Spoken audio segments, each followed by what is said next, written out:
I want you. So, tingnan nga natin. Parang bigla ako naramdaman, parang nanggigigil eh, no? So, tingnan pa natin. Oh, katulad kay Virgo, no? Same-sex relationship. So, yan, no? Tingnan pa natin. I'm your lover, and sabi ko na, no? May gigil na gigil dito eh, because,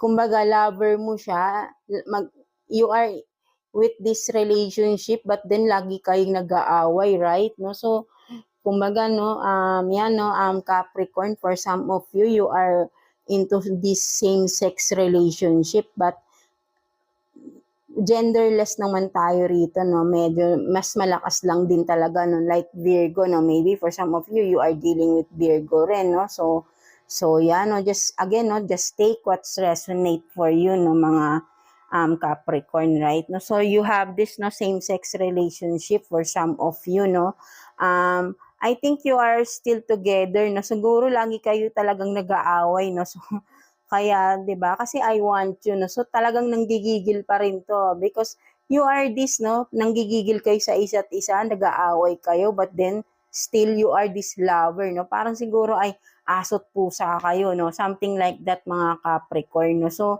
ayun ang nakikita ko rito, no? Palagi kayo nagtatalo, hindi kayo nagkakasundo, no? But then still you want both, no, each other, no, gusto niyo pa rin yung isa't isa. So, ayun yung nasa-sense ko dito. Parang, parang sa inyo ay natural yung pag-aaway, no, but then parang nagkakaayos din kayo eventually, no. So, kayo lang din nakakaalam nito ng mga Capricorn. So, ayun yung nakikita ko rito. Parang lagi kayo nagtatalo, no.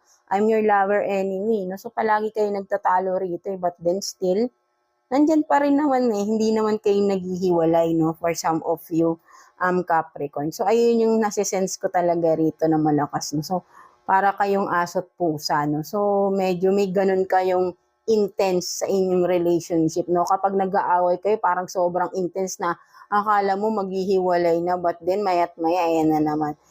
I want you, naglalambingan na, no. Something like that, no. So, ayun yung nakikita ko rito, no. Nasisense ko na ganun yung inyong energies, no, Capricorn. So, let's see, anong message, anong self-care advice mo for this coming week, no, mga Capricorn natin.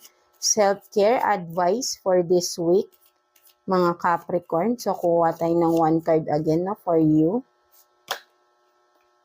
So, what is this? Music. So, you have this, no, siguro ay mahilig din kayong makinig ng mga music.